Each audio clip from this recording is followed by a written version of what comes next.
Cerita berawal dari video klasik ini. Pria di layar ini menghindari 21 pukulan dalam 10 detik, bergerak dan menari dengan santai, tampak angkuh. Tak disangka, dia bisa bertarung seperti ini di atas ring. Apakah ini nyata atau dibuat-buat? Video ini diambil pada tahun 1977. Dan sosok pria yang selalu mengelak di layar itu adalah juara tinju terkenal, Muhammad Ali. Saat itu, Ali berusia 35 tahun. Dalam sebuah pertandingan tinju, Ali melawan petinju Michael Dukes yang berusia 19 tahun. Gaya sang raja tinju senior ini sebenarnya sedang mengajari generasi muda cara bersosialisasi di dunia, tampak cukup menarik. Bagi pecinta tinju kelas berat, pasti sudah sering mendengar nama Muhammad Ali, tapi apakah gambar di video ini tak sama dengan yang Anda bayangkan? Kocak, unik, angkuh penuh percaya diri. Seperti apa sebenarnya sosok seorang Ali? Mengapa petinju yang terkesan selalu menantang ini disebut sebagai salah satu atlet terhebat abad ke-20? Salam sehat sejahtera pemirsa setia Mata Ketiga. Berikut mari kita telusuri cerita hari ini. Ali shuffle dan lebah mematikan. Gaya tinju Muhammad Ali melayang seperti kupu-kupu, menyengat seperti lebah. Ini adalah penggalan video Muhammad Ali saat memperagakan gaya tinjunya di studio. Coba perhatikan, Ali memperagakan gayanya sambil menjelaskan dengan santai. Sementara host dengan gugup sudah siap dengan gayanya. Kemudian Ali mulai beraksi secara berirama. Beberapa gerakan kemudian, host sudah dibawa ke irama gerakan kaki Ali. Dan tiba-tiba, gerakan kaki Ali berubah. Host pun tertegun. Dan sebelum sempat bereaksi, kepalan tinju Ali seketika sudah mengenai kepala host. Itulah kehandalan Muhammad Ali. Melayang seperti kupu-kupu, menyengat seperti lebah.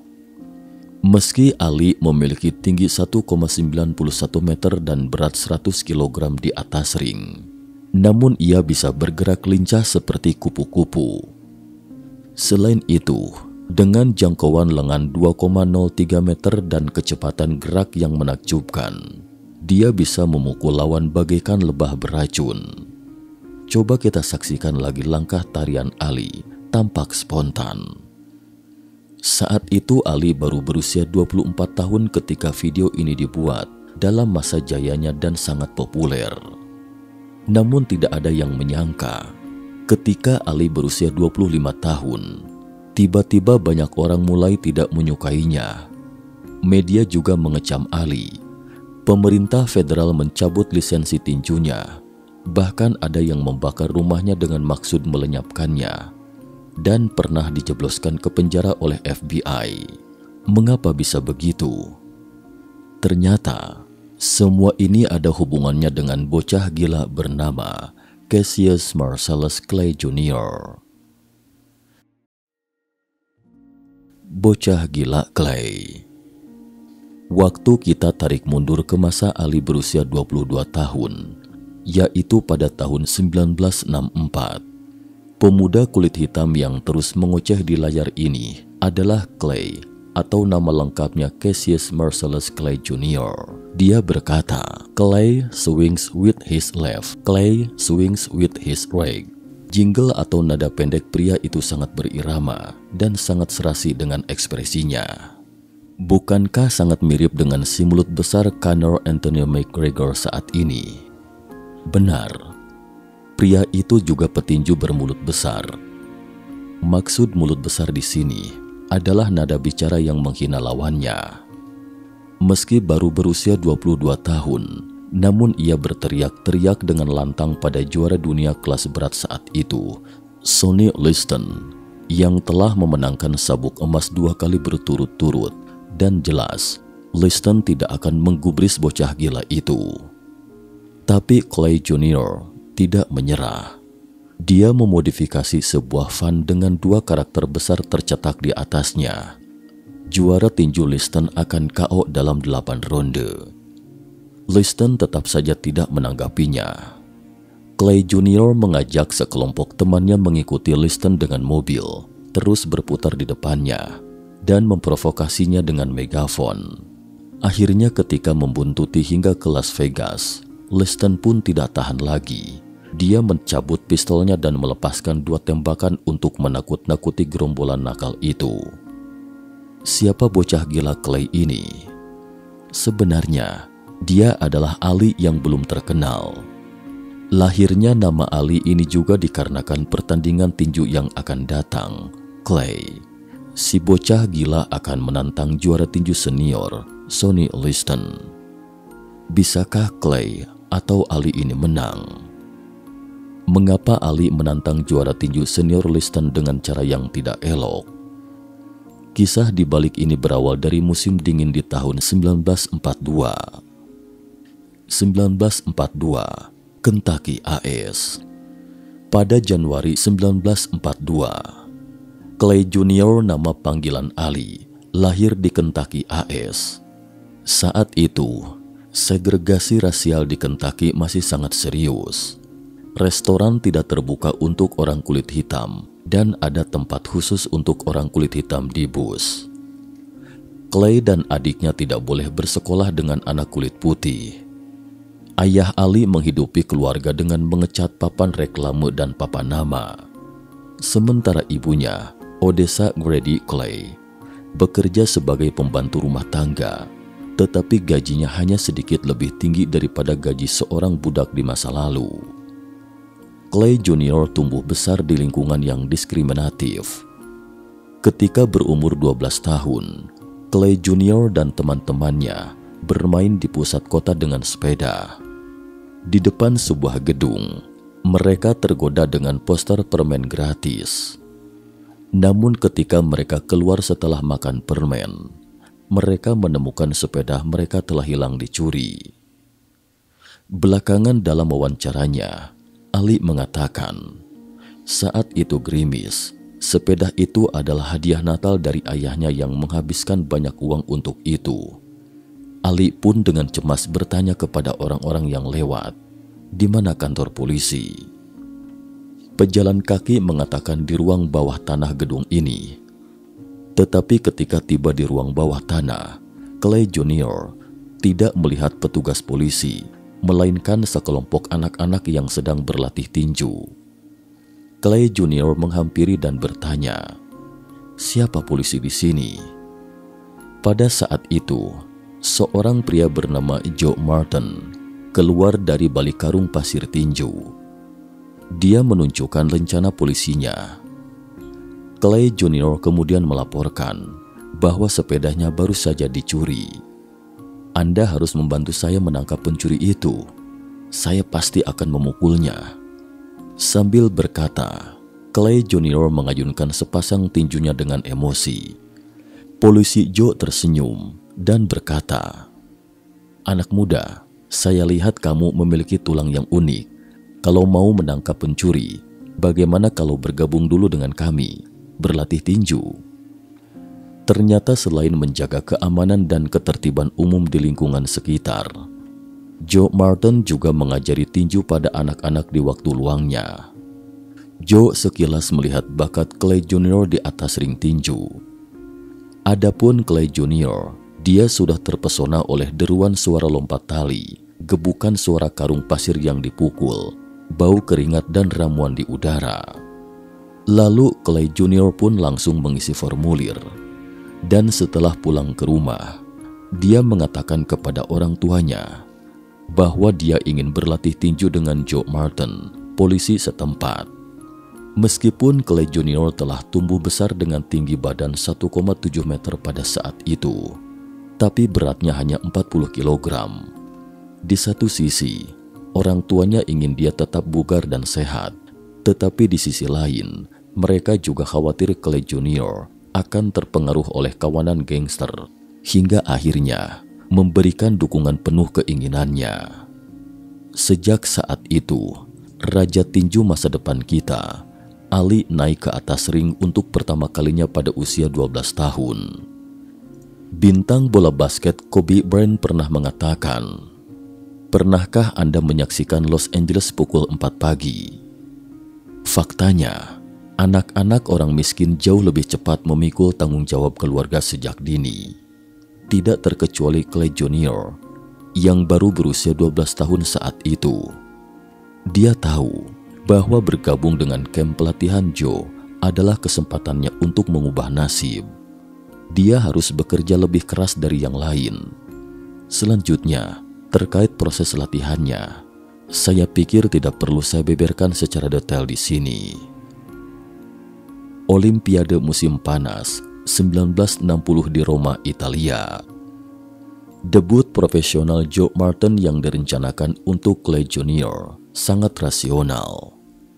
Pasalnya, saat itu peraturan Olimpiade menetapkan bahwa atlet tinju berat badan mencapai 179 pon 81,2 kg mengikuti kompetisi kelas berat, sebaliknya mengikuti kompetisi kelas ringan jika bobotnya kurang dari 179 pon. Saat itu, Clay Jr. kebetulan memiliki bobot 178 pon yang memberinya keuntungan besar di kelas ringan. Ditambah dengan gaya kupu-kupu Clay Jr., kepekaannya pasti tidak kalah dengan para pemain kelas ringan saat itu. Sebaliknya, para pemain kelas ringan itu justru kesulitan menangkis pukulan-pukulan keras Clay Jr. Demikianlah, Clay Jr. yang berusia 18 tahun ketika itu dengan mudah masuk ke tim nasional dan terbang ke Roma mewakili Amerika Serikat. Selanjutnya, di bawah perhatian penonton global, Clay Jr. dengan mudah memenangkan 4 pertandingan sekaligus, hingga akhirnya mengalahkan petinju Polandia, Zbigniew Pietrzykowski, dan menyabet medali emas Olimpiade. Kabar meraih medali emas Clay Jr. pun seketika menyebar ke seantero negeri Amerika. Segenap kota Louisville membara. Polisi Joe saat itu juga berkata dengan nada humor di sebuah program TV, "Asal tahu saja, medali emas ini tidak diperoleh dengan mudah." Saat itu, Clay Jr. mendengar akan naik pesawat ke California, kemudian naik pesawat lagi melintasi laut terbang ke Roma. Clay Jr. menolak naik pesawat. Dia terus bertanya pada Joe, "Bisakah naik kapal pergi ke Roma?" Kemudian saya berbicara selama 4 jam penuh dengannya di Central Park Louisville, hingga akhirnya berhasil meyakinkan Clay Jr. sepenuhnya dan membantu kami meraih medali emas. Benar, Clay Jr.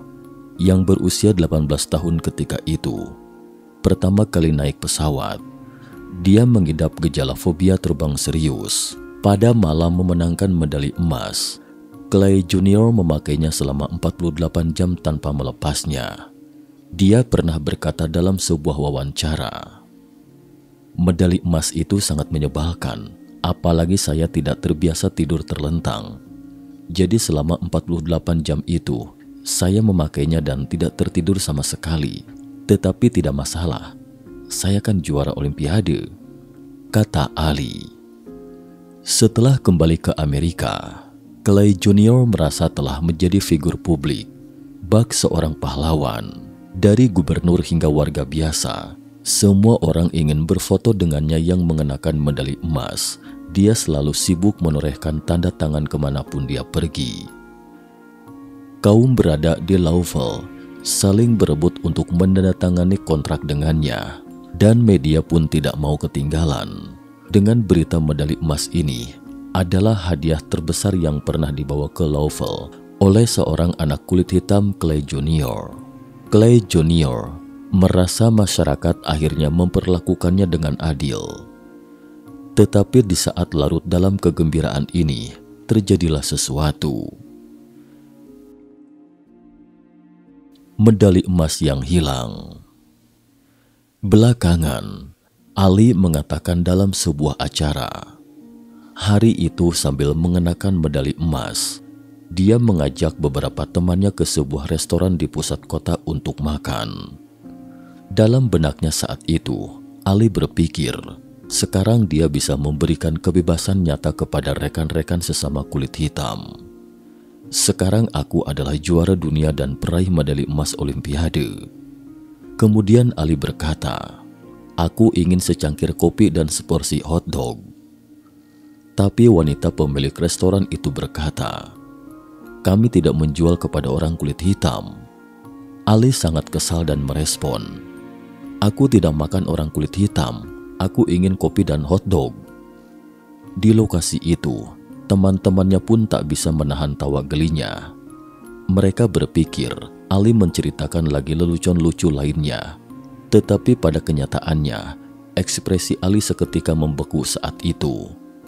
Ternyata, Ali muda atau Clay Junior tiba-tiba seketika menyadari, tak peduli medali emas apapun, tokoh masyarakat apapun, orang-orang kaya yang mendandatangani kontrak dengannya, tidak lebih hanya ingin memeluk para wanita sambil membual betapa pintarnya mereka, dan bagaimana mereka menandatangani kontrak dengan Clay Junior, si juara medali emas yang selalu menang dalam setiap pertarungan. Sementara di mata mereka, Ali seperti kuda pacu. Memikirkan hal ini, Clay Junior tiba-tiba merasa medali emas dan kemenangan itu begitu menjijikan.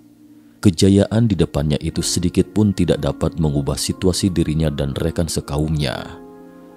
Kemudian sesampainya di tepi sungai Ohio, Clay Junior melemparkan medali emas itu ke sungai dengan marah. Dia memutuskan untuk memperjuangkan persamaan hak dengan cara lain. Lalu muncullah pemandangan Clay Junior, pemuda gila yang terus berteriak lantang seperti yang kita saksikan di awal video. Pemikiran pemuda gila Clay Junior ini sangat jelas, yaitu menggunakan kekuatannya sendiri untuk membuatnya terkenal di seluruh negeri Amerika.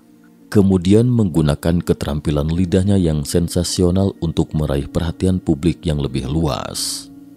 Dia harus menjadi seorang figur publik yang sesungguhnya dan berusaha menginspirasi batin rekan sekaumnya, berjuang bersama, mengubah status quo di depan mereka. Demikianlah ceritanya sampai pada tahun 1964. Clay Junior yang berusia 22 tahun saat itu telah mewujudkan ketenaran namanya di kompetisi profesional. Selanjutnya kemudian, dia menetapkan target berikutnya langsung ke juara kelas berat ketika itu, Sonny Liston. Saat itu, agar juara tinju Liston bertarung dengannya, Clay benar-benar berjuang secara total. Sesekali memprovokasi Liston secara lisan dan terkadang membuntuti di belakang Liston dengan mobil. Gayanya yang konyol ini sebenarnya telah menimbulkan antipati banyak orang, tetapi Clay tidak peduli. Sejak kecil, dia sudah cukup merasakan diskriminasi dan ketidakadilan. Jadi, apalah artinya antipati dan opini negatif kalian? Ketika pertama kali menginjakan kaki di atas ring tinju profesional pada tahun 1960, dia sudah menunjukkan kekonyolannya. Dia selalu mengoceh dan mengejek lawan-lawannya sebelum bertarung di atas ring, dan dengan nada menghina memprediksi di ronde keberapa pertarung akan berakhir. Gayanya yang konyol ini berhasil menarik perhatian. Para penonton terbang dari seluruh negeri untuk menyaksikan pertandingannya. Tujuannya hanya satu, mereka ingin menyaksikan dengan mata kepala sendiri bagaimana pemuda sinting yang sombong ini digebuk habis-habisan oleh lawannya di atas ring. Tapi Clay selalu membuat kecewa mereka. Suatu ketika, sebelum pertandingan, Clay bahkan meminta asistennya untuk menempelkan selotip ke mulutnya di atas ring. Maka tampaklah pemandangan klasik ini.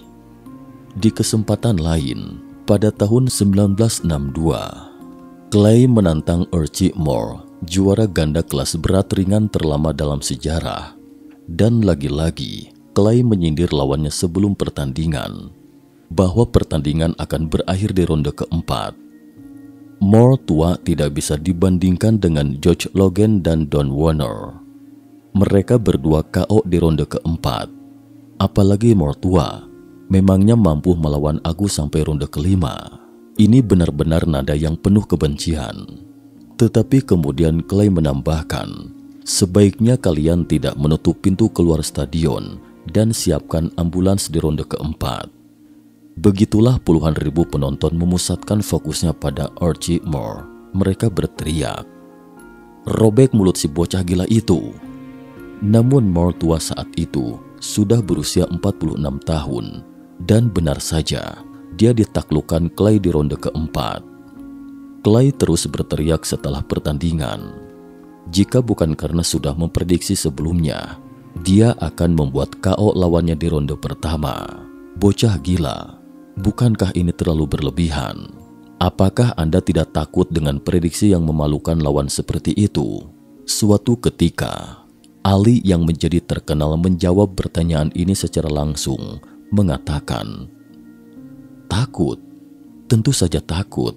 Tetapi justru karena takut itulah yang membuatku naik ke atas ring detik itu juga. Dan tidak akan mundur lagi. Aku tahu apa yang akan dihadapi jika kalah," katanya.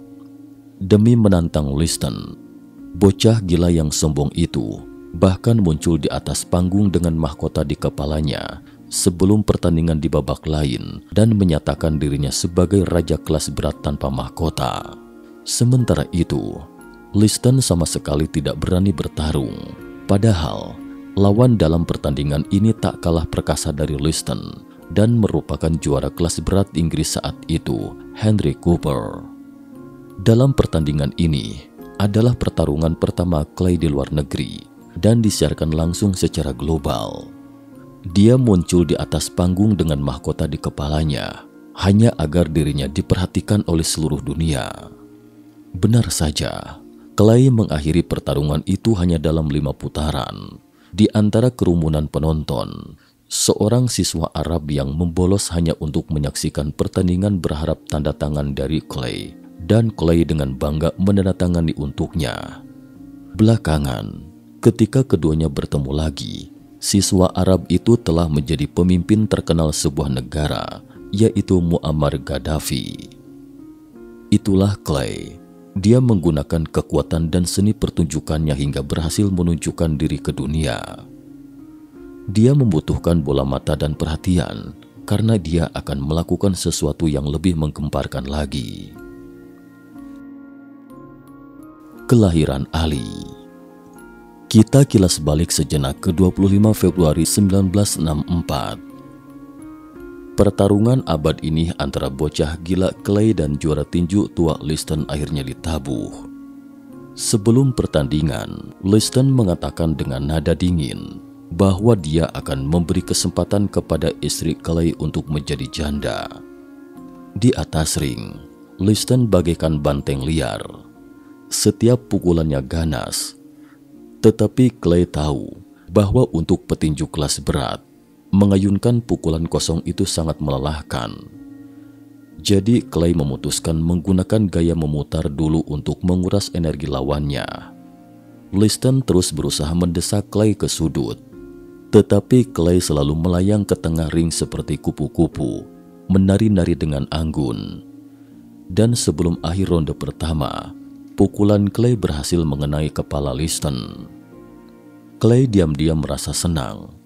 Tetapi juara tinju tua itu masih stabil bak gunung yang kokoh. Setelah keduanya bertarung sengit selama 3 ronde lagi, juara tinju tua itu perlahan-lahan mulai mengendor. Clay tahu kemenangan akan segera diraihnya. Dan benar saja, gerakan juara tinju si tua Liston mulai kacau dan pukulan berat Clay yang menyerang secara bertubi-tubi bagaikan sangatan lebah. Hingga akhirnya, sebelum ronde ke-7, juara tinju tua itu memuntahkan kawat gigi di mulutnya. Ini artinya menyerah. Bocah gila Clay akhirnya berhasil mewujudkan harapannya dan meraih sabuk emas kelas berat. Di atas ring, sambil menari-nari, Clay mengangkat tangannya tinggi-tinggi dan seakan berkata, dia bukan lagi pacuan kuda, bukan lagi pelawak yang mengenakan medali emas. Setiap pukulannya melambangkan erangan sesama kaumnya. Kemenangan Clay sontak mengejutkan seluruh negeri Amerika, dan pada hari kedua, dia mengumumkan bahwa dia telah pindah agama dari Kristen ke Islam. Dia bahkan ingin mengubah namanya yang melambangkan seorang budak itu, dan sejak itu, namanya bukan lagi Cassius Clay Jr. Kalian harus memanggil namaku Muhammad Ali. Saat itu, Ali masih berusia 22 tahun. Suka atau tidak, dia telah menghancurkan belenggu di leher Clay yang tak terhitung jumlahnya dengan pukulan dan raungan. Ali dengan bangga menyatakan, "Aku yang terhebat."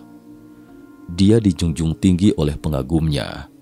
Apakah ini musuh atau pahlawan? Ali berubah dari seorang petinju menjadi pemimpin dalam semalam, dan pemimpin ini masih mengenakan sabuk emas kelas berat yang benar-benar menegaskan kalimat itu. Ini adalah karakter kejam yang tidak bisa Anda katakan atau lawan. Tapi, apakah perlawanan Ali dan raungan Clay benar-benar semudah itu?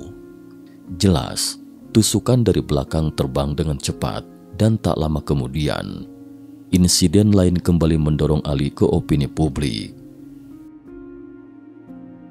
Houston 1967.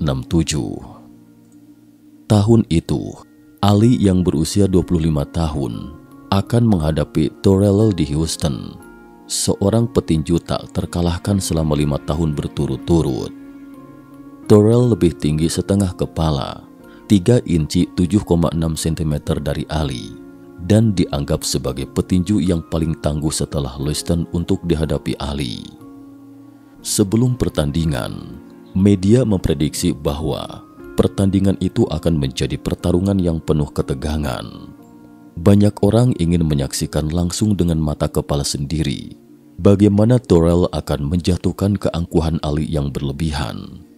Namun aroma pertarungan ini tiba-tiba berubah di ronde ke-7 ketika Torell yang kesal tiba-tiba meneriaki Ali, anak seorang budak, Cassius Marcellus Clay Senior. Ali kesal terpancing dengan teriakan hina Torell. Tapi Ali tidak serta-merta menjatuhkan lawannya dengan pukulan berat. Sebaliknya justru mengitari Torell seperti kupu-kupu dan menyerangnya seperti lebah beracun, terus meninjunya. Ali perlahan-lahan menyiksa Torell, sengaja tidak menjatuhkannya dulu. Di sela-sela pukulannya, Ali berteriak, "Siapa namaku? Coba sebutkan lagi, siapa namaku?" Teriak Ali lantang. Namun ternyata Torell juga seorang petinju yang teguh, bertekad untuk tidak tumbang, hingga akhirnya Ali baru menjatuhkan Torell di ronde ke-15. Itu bagaikan siksaan bagi Torell. Komentator pada saat itu mengecam Ali, mengatakan bahwa Ali benar-benar tidak mengindahkan kode etik dalam olahraga. Dan pertarungan itu akan menjadi salah satu pertandingan terjelek dalam sejarah. Ali seakan kehilangan keunggulan opini publik setelah pertandingan ini. Banyak orang mulai mengecam Ali. Ada yang ingin mencemarkan nama baik Ali. Tetapi peristiwa yang benar-benar membuat Ali pukulan fatal pun segera melandanya. Belenggu 400 tahun. Ini adalah sepenggal video Ali dalam turut ceramahnya di universitas pada tahun 1967. Dia berkata, "Saya telah dipenjara selama 400 tahun. Saya tidak peduli jika mereka menahan saya selama 4 atau 5 tahun lagi. Tetapi, saya tidak akan pergi sejauh 10.000 mil untuk membantu mereka membunuh orang-orang miskin lainnya. Anda adalah musuh saya. Musuh saya bukan Tiongkok, bukan juga Vietnam, juga bukan Jepang. Ketika saya menginginkan kebebasan, Anda adalah penentang. Ketika saya menginginkan keadilan, lagi-lagi Anda penentangnya. Anda ingin saya berperang untuk Anda. Anda bahkan tidak bersedia melindungi hak saya, keyakinan saya, atau bahkan keluarga saya." Jelas, deklarasi anti perang Ali langsung menembus langit. Saat itu, Amerika Serikat sedang dalam perang sengit di Vietnam dan Ali menerima perintah wajib militer. Tetapi seperti yang Anda saksikan, penentangan yang tegas dari Ali terhadap perang sepenuhnya mengubahnya meninggalkan ring tinju. Pemerintah federal segera mencabut lisensi tinju dan mencabut gelar juara tinjunya. Sementara gelombang suara di media dan opini publik juga memintanya segera hengkang dari Amerika Serikat. Ali dicap sebagai warga tidak patriotik, namun dia menolak untuk meminta maaf atas ucapannya yang tidak patriotik dan bersikeras mengatakan bahwa menentang perang Vietnam sama sekali bukan berarti tidak patriotik. Amerika Serikat seharusnya memiliki karakternya Amerika. Tapi nyatanya, banyak teman Ali yang diam-diam membujuknya. Kenapa harus melawan sendiri seluruh pemerintah AS? Anda bisa mendaftar menjadi tentara secara formalitas. Cukup berakting saja, tidak harus terjun ke medan perang di Vietnam. Ke kamp militer juga hanya beberapa kali dalam setahun, dan di sana cukup peragakan beberapa pertunjukan untuk tentara. Namun Ali tetap menolak wajib militer 3 kali berturut-turut.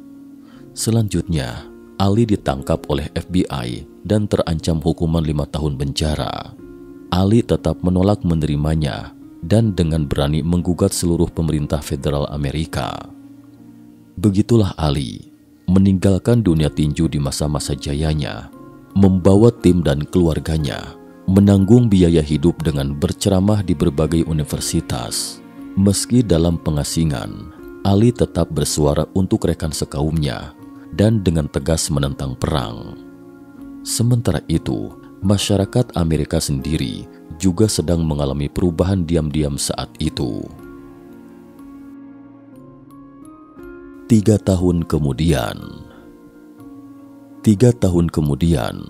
ketika Amerika Serikat terperangkap ke dalam rawa perang di Vietnam, suara anti perang dalam negeri menjadi semakin keras. Ini juga yang sepenuhnya mengubah pandangan publik terhadap sosok Ali. Orang yang tidak patriotik 3 tahun lalu itu telah menjadi sosok correctness hari ini. Dengan demikian, dalam proses gugatan antara Ali dan pemerintah federal, Ali akhirnya menang. Pada tahun 1970, ia bisa kembali lagi ke ring tinju. Tahun itu, Ali berusia 28 tahun dan tidak mengikuti kompetisi apapun selama 3 tahun 7 bulan penuh. Tapi juga tidak seperti dulu lagi. Banyak rekan-rekan sesama kulit hitam dan muslim di belakangnya, serta masyarakat luas Amerika yang mendukungnya. Demi membangkitkan semangat sekaumnya, dia harus merebut kembali gelar juara tinju.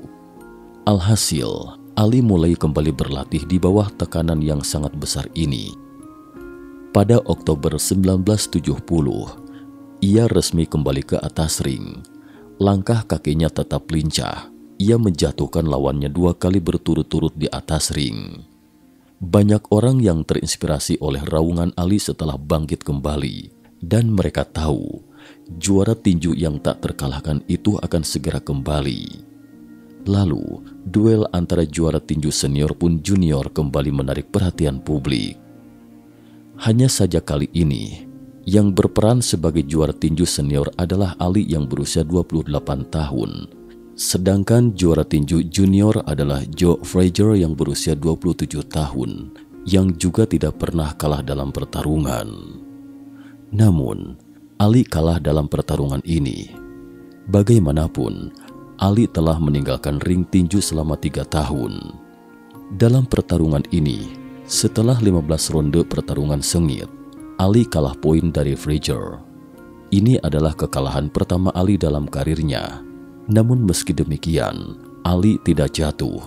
Tetapi setelah 3 tahun berlatih keras, ia berhasil membalas dendam pada pertarungan kedua dengan Frazier pada tahun 1974. Namun saat itu, tahta juara tinju juga telah berganti, yaitu petinju kelas berat yang lebih menakutkan dari Frazier, bernama George Foreman. Saat itu, dia berusia 25 tahun dan 7 tahun lebih muda dari Ali. Dengan rekor 40 menang dan 0 kalah, bisa disebut raja yang tak terkalahkan, dan bahkan dianggap sebagai kelas berat pertama dalam sejarah tinju. Selanjutnya pada 30 Oktober 1974, di Zaire, pedalaman Afrika, si rambut jabrik Don King, promotor terkenal saat itu, mempertemukan pertarungan Ali George Foreman. Saat itu, semua orang percaya bahwa Ali sudah tua. Langkahnya tidak lagi lincah seperti kupu-kupu. Ali tidak memiliki peluang untuk menang. Tetapi Ali tetap mengejek Foreman tanpa pandang bulu sebelum pertandingan dimulai. Asisten pelatih Ali kemudian mengatakan bahwa ejekan Ali yang pedas saat itu membuat ruang ganti mereka menjadi lebih sunyi. Menjelang pertandingan, ruang ganti sunyi senyap seperti perjamuan terakhir.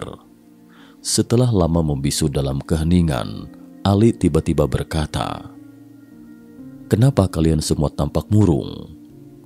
Para asisten pelatih Ali bukan main cemasnya. Bahkan mereka merasa Ali pasti akan kalah. Melihat waktu pertandingan yang semakin dekat, seperti melihat Ali berjalan ke tiang gantungan. Saat itu, mereka semua berpikir bahwa dengan karakter Ali seperti itu, dia pasti tidak akan pernah menyerah di tengah jalan. Jika tidak, dia akan tersiksa oleh pukulan keras Foreman, bahkan sampai kehilangan nyawa karenanya. Mereka tidak tahu bagaimana menghibur Ali, tapi Ali justru berkata dengan tenang, "Malam ini kita akan kering." Selanjutnya Ali terus mengulangi kalimat ini, "Malam ini kita akan kering." Kemudian Ali bertanya lagi, "Untuk apa kita kering malam ini?" "Menari." Menari-nari membuat pusing Foreman. "Kita tampil saja semaksimalnya." Para asistennya pun menangis haru. Kemudian mereka meninggalkan ruang ganti, berjalan menuju ring. Sebagai bentuk perhatian kepada penonton global, pertandingan diadakan pada pukul 03.45 waktu setempat, yang dikenal sebagai The Rumble in the Jungle dalam sejarah. Saat itu, Ali berusia 32 tahun. Di ronde pertama, gaya Ali terus berpindah-pindah, mencoba mengacaukan irama Foreman. Namun di ronde kedua, Ali tiba-tiba berhenti bergerak. Dia menyandarkan tubuhnya ke tali, dan pukulan keras Foreman seperti rintik hujan menimpa Ali. Kemampuan bertarung Ali memang sangat kuat. Komentator di stadion bingung dibuatnya. Dia bertanya mengapa Ali tampak begitu berbeda dari ronde pertama. Ali dikejar dan digebuk dengan gencar oleh Foreman. Semua orang tidak tahu apa sebenarnya yang ingin Ali lakukan. Dia berhenti di tali ring dan digebuk secara pasif. Kenapa bisa begitu? Belakangan, Ali mengungkapkan kepada publik, ring tinju terlalu lunak, sulit untuk bergerak. Jika terus menggunakan gaya kupu-kupu, kakinya akan cepat lelah. Ternyata, karena pertandingan diadakan di Afrika, staf lokal tidak terbiasa dengan ring tinju standar. Lokasi ditata dengan sangat lunak. Oleh karena itu, di ronde kedua, Ali mengubah gaya pertarungannya dalam situasi yang tidak menguntungkan untuknya. Tetapi sama seperti 21 pukulan dalam 10 detik yang kita saksikan di awal video, Ali mengandalkan kelincahan dan kemampuan bertarungnya, menguras energi Foreman sedikit demi sedikit. Akhirnya, pertandingan memasuki ronde ke-8. Foreman yang sudah kelelahan akhirnya diketahui kelemahannya. Ali mulai menyerang secara aktif, hingga akhirnya satu pukulan gabungan yang mematikan menghantam Foreman, membuat Foreman terhuyung-huyung. Kemudian Ali kembali melancarkan pukulan kanan, membuat Foreman jatuh. Suasana di stadion pun seketika bergemuruh. Ketika Foreman berusaha keras untuk bangun, hitungan mundur pun selesai dan wasit mengumumkan kemenangan Ali. Detik itu, hampir seluruh dunia meneriakkan nama Ali. 7 tahun kemudian, Ali kembali merebut sabuk juara kelas berat. Kemenangan ini dikenal sebagai The Rumble in the Jungle in Kinshasa, Zaire. Menurut statistik, setidaknya 1 miliar penonton menyaksikan pertarungan ini, mencetak rekor peringkat audiensi tertinggi di dunia pada saat itu. Dan belakangan seni tarung Ali pun menjadi terkenal. Ternyata sejak ronde kedua, Ali menggunakan kelenturan tali dan dengan cerdik menyelaraskan ritme pinggang dan perut untuk mengikis sebagian besar dampak pukulan keras Foreman. Foreman yang terlalu sering mengayunkan pukulan dan putus asa karena pukulan kosongnya ke lawan, membuat energinya lebih dulu terkuras dan dia diserang balik oleh Ali dan disebut sebagai keajaiban. Namun hanya 3 jam setelah keajaiban berakhir, orang-orang menemukan Ali di tengah kemelowan fajar tidak beristirahat, tetapi duduk di tangga pintu asrama sedang memperagakan trik sulap untuk anak-anak Afrika. Itulah Ali yang tidak pernah bergaya layaknya superstar pada umumnya. Dia memperlakukan orang dengan santun, tidak pernah menolak untuk berjabat tangan dan menorehkan tanda tangan. Tempat latihannya selalu terbuka untuk siapa saja. Ali masih Ali yang sama.